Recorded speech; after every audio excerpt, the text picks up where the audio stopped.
Hello children, I am doctor Prachi Ojha और मैं आपको BMS फर्स्ट प्रॉफ के क्रिया शारीर सब्जेक्ट के टर्म 2 के चैप्टर प्रकृति की तैयारी करवाऊंगी। सो चिल्ड्रन, हमने प्रकृति का पहला भाग पहले ही आपके एक और वीडियो में कवर कर लिया है।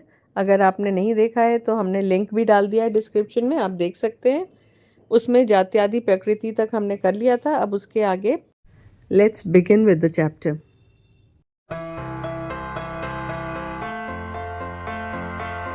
चलिए अब हम बढ़ते हैं विभिन्न प्रकृतियों के लक्षण। सबसे पहले आती है वात प्रकृति पुरुष के क्या लक्षण है। वात प्रकृति पुरुष में आपको मालूम है पहले तो वात कैसा होता है।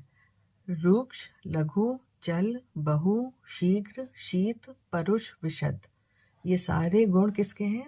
वात के हैं ना। तो वात के ये जितने भी गुण हैं इन सब से रिलेटेड एक एक इनके लक्षण होंगे। जैसे सबसे पहला आता है रूक्ष गुण। तो वात के रूक्ष गुण की वजह से जो वात प्रकृति मनुष्य होता है उसके शरीर में रूक्षता होगी। उसका जो शरीर होगा वो बहुत दुबला पतला होगा, ठीक है। वो अल्प कद वाला भी होगा, हाइट उसकी कम होगी।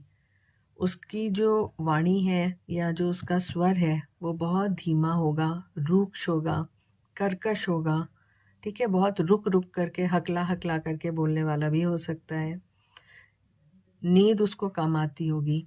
मगर ये ज़रूरी नहीं कि सारे ही लक्षण मिलेंगे, इनमें से कोई एक भी मिल सकता है, ठीक है।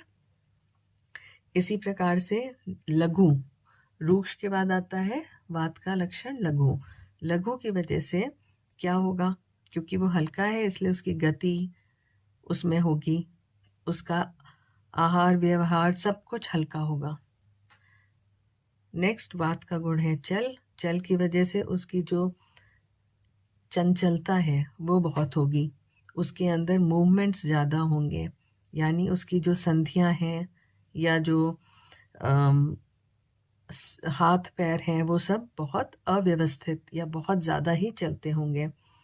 आईज या भौएं, जबड़ा, होंठ, जीभ, सिर, सब, शोल्डर्स, ये सब कुछ बहुत मूव करते होंगे। इसके बाद आता है इसका गुण बहु। बहु गुण का मतलब होता है बहुत ज़्यादा। तो प्रलाप, ठीक, प्रलाप मतलब रोना धोना, चिल्लपो करना। वाचाल, बहुत ज़्यादा बोलना। इसी प्रकार से कंडरा, सिरा, अत्यधिक फैली हुई, शरीर में बिल्कुल नेटवर्क। आपने देखा होगा बहुत सारे लोगों के शरीर के ऊपर नसें दिखाई देती हैं, तो वो सब क्या है? वात की अधिकता है। शीघ्र गुण, शीघ्र गुण के कारण उसका किसी भी काम में जो है ना शीघ्र ही शुरू कर देता है, वो उसको एकदम इमीडिएटली, मगर शीघ्र ही उससे ऊब भी जाता है।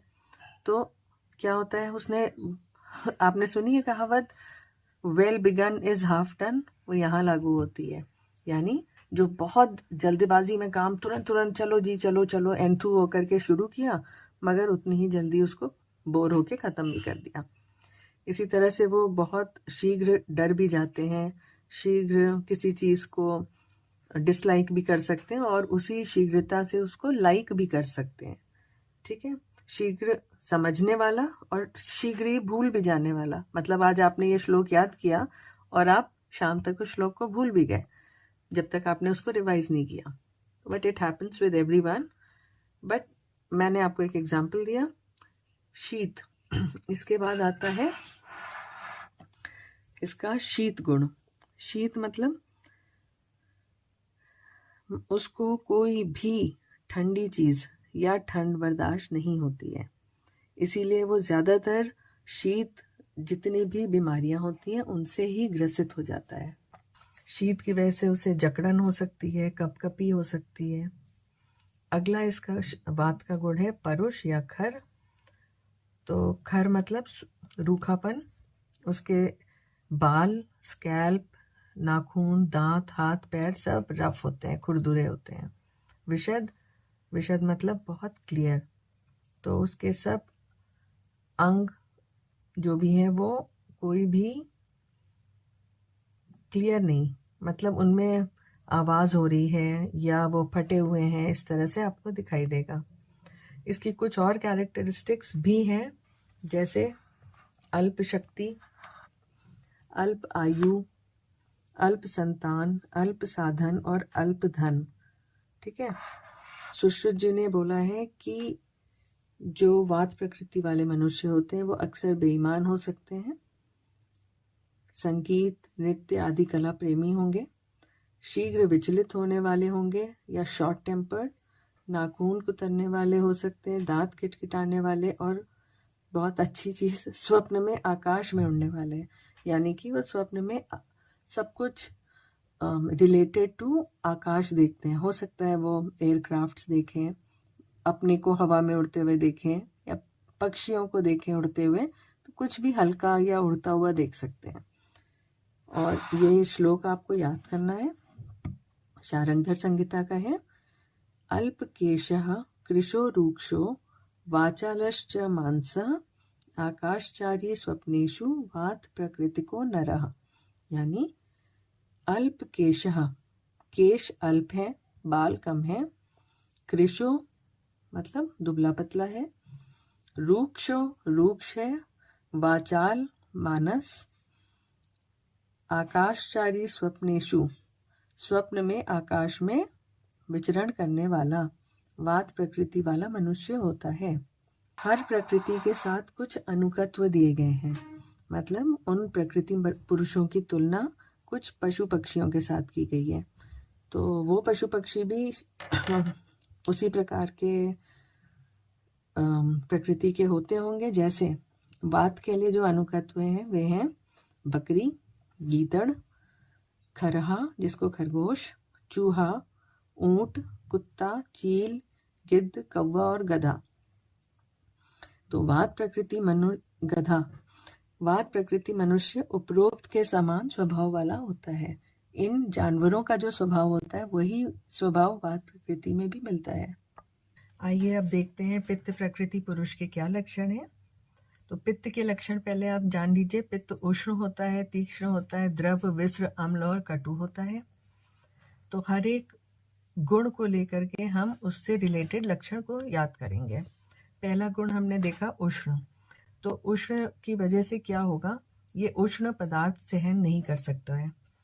इसके चेहरे पर और शरीर पर मुहासे होंगे या व्यंग होंगे, तिल होंगे, गोरा होगा, सुकुमार होगा, भूख प्यास अधिक लगती होगी, क्रोधी होगा, केश, लोम, दाढ़ी, मूछ इसके कम होंगे, समय से पहले शरीर पे झुर्रियाँ आएंगी, समय से पहले बाल सफ़ेद होंगे, खालित्य, और समय से पहले ही बाल झड़ेंगे, पालित्य। तीक्ष्ण गुण के कारण ये साहसी है, शौर्यवान है, पराक्रमी है, कठिनाइयों को सहने की क्षमता नहीं रखता है, शारीरिक बल और जठराग्नि इसकी उत्तम होती है, अधिक भूख प्यास इसे लगती है। अगला पित्त का गुण आइए द्रव। तो द्रव की वजह से इसकी संधियों और मांसपेशियां ढीली रहती हैं, मलमूत्र अधिक मात्रा में विसर्जित करता है, इसको पसीना भी अधिक आएगा। अब इसका एक बड़ा अलग सा व्यवहार है, यानी कि दुश्मनों से तो ये बड़ा कठोर व्यवहार करेगा, परंतु अगर कोई इसके शरण में आता है तो वो उसके लिए बड़ा ही दयालु है। चौथा इनका जो पित्त का गुण है वो है विस्र। विस्र की वजह से शरीर से में दुर्गंध आती है, स्पेशली एक्जिला, सिर और शरीर से। गुण के कारण कटु और अम्ल, इन दोनों के कारण शरीर से अल्प शुक्र वाला होता है और अल्प वीर्य वाला होगा, इसलिए अल्प संतान भी होगी। इसके जो और कैरेक्टरिस्टिक्स दिए गए वो हैं बल इसका मध्यम है, मध्यम ज्ञान है, मध्यम विज्ञान, मध्यम धन, मध्यम साधन, मध्यम आयु। अनुसार जो कुछ एक्स्ट्रा कैरेक्टरिस्टिक्स बताई गई हैं वो ये हैं कि ये चतुर होते हैं, बुद्धिमान होते हैं, मेधावी होते हैं, निडर होते हैं। वाग्भट ने कहा है ये क्लेश से डरने वाले होते हैं और सपने में ये अग्नि, विस्फोट, बिजली आदि देखते हैं। मतलब कुछ भी अग्नि से रिलेटेड है तो वो पित्तज में चला जाता है। अब आते हैं ये श्लोक जो आपको पित्त वाले के लिए याद करना है। अकाले पलितैर व्याप्तो धीमान स्वेदी च रोषणः स्वप्नेषु ज्योतिषाम दृष्टा पित्त प्रकृति को नरा। मतलब अकाले पलितैर व्याप्तो, बिना समय के ही पालित्य होना। ठीक है, अभी हमने बात की थी ना कि समय से पहले ही बाल झड़ जाते हैं। तो अकाले पलितैर व्याप्तो धीमान, धीमान मतलब जो बहुत ज्ञानी हो। ठीक है, स्वेदी जिसको स्वेद हो, रोषणः जो बहुत गुस्सैल हो, स्वप्नेषु ज्योतिषाम दृष्टा स्वप्ने में ज्योति देखता है। ज्योति मतलब किसी भी प्रकार की ज्योति, अग्नि हो सकती है, कोई बिजली हो सकती है, विस्फोट हो सकता है, कुछ भी है ना, वो पित्त प्रकृति वाले मनुष्य होते हैं। तो यहाँ पर बाल समय से पूर्व पकना, बुद्धिमान, पसीना अधिक आना, क्रोधी और स्वप्न में चमकीली वस्तुएं देखना। चलिए, इसका अनुकत्व कौन है? सांप, उल्लू, गंधर्व, यक्ष, बिल्ली, बंदर, शेर, भालू, नेवला। इनके समान जो स्वभाव होता है उन सब जीवों का गुण पित्त प्रकृति के मनुष्य जैसा ही है। कफज प्रकृति के लक्षण जानेंगे। श्लेष्मा के लक्षण क्या हैं? कफ या श्लेष्मा स्निग्ध, श्लक्ष, मृदु, मधुर, सांद्र, सार, मंद, स्तिमित, गुरु, शीत, विज्जल, अच्छा। चलिए, स्निग्ध गुण के कारण सबसे पहला चिकने होंगे अंग प्रत्यंग। ठीक है, मतलब बहुत मॉइस्चराइज्ड और अच्छे से चिकने होंगे। दूसरा है श्लक्ष, श्लक्ष गुण के वजह से सभी अंग या त्वचा जितनी भी है वो बड़ी स्मूथ होगी। फिर आता है मृदु, तो मृदु मतलब मुलायम, कोमल, देखने में सुंदर, सुकुमार। अब ये सुकुमार वर्ड वहाँ भी आया था, पित्त में भी और यहाँ भी। कोमल, गौर, गौर वहाँ भी था, यहाँ भी। मधुर, अधिक शुक्र वाले, अधिक मैथुन क्षमता रखने वाले, इसलिए अधिक संतान वाले। सार, जो इनका शरीर है वो सार युक्त होगा, दृढ़ शरीर होगा, घन होगा, संगठित और स्थिर होगा। सांद्र मतलब सभी शरीर अवयव जो हैं वो पुष्ट और भरे हुए हैं। मंद, सब क्रियाएं मंद है, शरीर की गतियां मंद हैं, बोलने चालना हर चीज़। जो कफज है वो आप जानते ही हैं, आलसी है, भोजन लेने में भी धीमा है। और फाइनली आता है स्तिमित, तो स्तिमित मतलब बिल्कुल निश्चलता, किसी भी कार्य को प्रारंभ करने में देर लगाता है। शांत व्यक्तित्व होता है और शीघ्र ही क्रोधित या विचलित कभी नहीं होता। कभी भी ये शीघ्र क्रोधी या शीघ्र विचलित नहीं होगा। गुरु गुण की, उससे गति इसकी स्थिर होगी क्योंकि गुरु है, भारी है। इसी प्रकार से शीत, शरीर का तापक्रम कम होगा, भूख प्यास कम लगेगी, गर्मी, पसीना सब कम होगा, मलमूत्र उत्पादन भी रिलेटिवली कम हो जाएगा।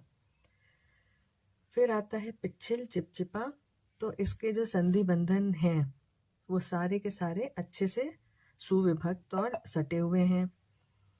अच्छ यानी क्लियर, क्लियर की वजह से नेत्र इसके बिल्कुल साफ सुथरे दिखते हैं। वर्ण भी प्रसन्न दिखता है, स्किन क्लियर दिखती है, स्निग्ध दिखती है, स्वर भी क्लियर है। इसके कुछ और कैरेक्टरिस्टिक्स जो बताए हैं, बलवान, धनवान, विद्यावान, ओजस्वी, शांत, आयुष्मान। हमारे सुश्रुत का अनुसार ये मधुर रस प्रेमी, जितेंद्रिय, नेत्र इनके श्वेत, केश घुंघराले काले, सपने में ये जलाशय और उसी से रिलेटेड चीजें जैसे हंस, कमल आदि देखते हैं, और इनकी प्रकृति सात्विक होती है। जो श्लोक आपको आना चाहिए वो ये है, गंभीर बुद्धि स्थूल आंग, स्निग्ध केशो महाबला, स्वप्ने जलाशय लोकी, श्लेष्म प्रकृति को नरा। सेल्फ अंडरस्टूड है, गंभीर बुद्धि, स्थूल अंग है, स्निग्ध है, केश है, महाबली हैं, स्वप्न में जलाशय देखते हैं, वो श्लेष्म प्रकृति वाले मनुष्य होते हैं। अनुकत्व देख लें, ब्रह्म, रुद्र, इंद्र, वरुण, सिंह, घोड़ा, हाथी, गाय, बैल, चील, हंस आदि। यहाँ तक तो आपने दोषज प्रकृतियों को समझ लिया। इसके बाद आपको जो मानसिक प्रकृतियाँ हैं, क्योंकि वीडियो बहुत लंबा हो जाएगा तो हम मानसिक प्रकृति सेपरेटली नेक्स्ट वीडियो में कर लेंगे।